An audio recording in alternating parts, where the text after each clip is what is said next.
சற்று முன் கிடைக்கப்பெற்ற மிக முக்கியமான செய்தி ஒன்று வெளியாகி உள்ளது. இன்று தமிழக சட்டசபை கூட்டத்தொடர் 2025-26 ஆண்டிற்கான பட்ஜெட் தாக்கல் கூட்டம் நடைபெறுகிறது. முதலாவதாக தமிழக அரசை கண்டித்து ஆளும் கட்சியான திமுகவை கண்டித்து எதிர்க்கட்சியினராக இருக்கக்கூடிய அதிமுகவினர்கள் வெளிநடப்பு செய்திருக்கிறார்கள்.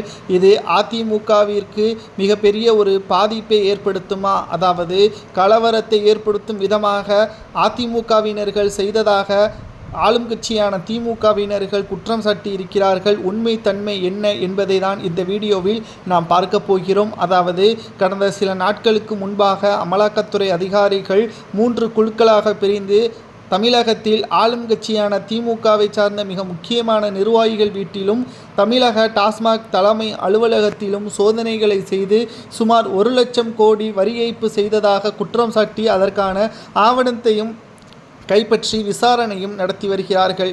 டாஸ்மாக் ஊழலை தற்பொழுது வெளிப்படுத்திய அமலாக்கத்துறை அதிகாரிகளுக்கு பாராட்டுக்களை தெரிவித்தும் தமிழகத்தில் டாஸ்மாக் ஊழல் மூலமாக ஆட்சியை நடத்தி வரக்கூடிய திமுகவை கண்டித்து எடப்பாடி பழனிசாமி தலைமையிலான அதிமுகவின் எம்எல்ஏக்கள் வெளிநடப்பு செய்திருக்கிறார்கள். இந்த நிலையில்தான் பட்ஜெட் உரை தொடங்கும் முன்னரே எதிர்க்கட்சித் தலைவர் எடப்பாடி பழனிசாமி உள்ளிட்ட அதிமுகவின் எம்எல்ஏக்கள் அமளியில் ஈடுபட்டதால் உடனடியாக அவைத்தலைவர் குறிப்பாக அதிமுகவினர்களை வெளியேற்றுமாறு அவை காவலர்கள் மூலமாக தெரிவித்திருந்ததால் பரபரப்பு ஏற்பட்டது.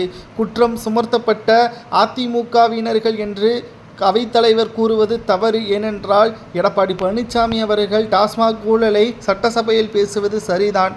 கிட்டத்தட்ட 4 ஆண்டுகளாக டாஸ்மாக் மதுபானங்களை கொள்முதல் செய்கின்றேன் என்ற பெயரில் மத்திய அரசிற்கு செலுத்தாமல் ஹலால் வரியே பதுக்கி வைத்தது மட்டுமல்ல, இதனால் மக்கள் பாதிப்பு அடையக்கூடிய வகையில் சரியான மதுபானங்களை விநியோகம் செய்தார்களா என்ற ஒரு சந்தேகமும் இதன் மூலமாக எழுகிறது. திமுக ஆட்சிக்கு வந்த பிறகு கடந்த 10 ஆண்டுகளில் செய்யாத ஊழலை இந்த 4 ஆண்டுகளில் ஊழல் செய்யப்பட்டு இருப்பதை முதல் நாள் சட்டப்பேரவை கூட்டத்தொடரிலேயே பேசியிருப்பது தற்பொழுது பரபரப்பை ஏற்படுத்தியிருக்கிறது. எடப்பாடி பழனிசாமி அவர்கள் தலைமையிலான எதிர்க்கட்சியினர்கள் உடனடியாக அதிமுகவின் எம்எல்ஏக்கள் அனைவரும் வெளிநடப்பு செய்தது சட்டசபையில் பரபரப்பை ஏற்படுத்தியிருந்தாலும் தொடர்ச்சியாக சட்டசபையில் பட்ஜெட் தாக்கல் தொடர்ச்சியாக நடைபெற்று கொண்டுதான் இருக்கிறது. உண்மைத்தன்மை என்னவென்று மக்கள் புரிந்துவிட்டார்கள். டாஸ்மாக் ஊழல் மூலமாக வருமானத்தை அதிகரித்து கொண்டிருக்கின்ற திமுக அரசு அதை வைத்துதான் அரசியல் கட்சியை நடத்துவதாகவும் எடப்பாடி பழனிசாமி அவர்கள் சட்டசபைக்கு வெளியே வந்து செய்தியாளர்களை சந்திப்பின் பொழுது பேசியிருப்பது சரியா தவறா, யார் மீது தவறு இருக்கிறது என்பதை கமெண்ட் வாயிலாக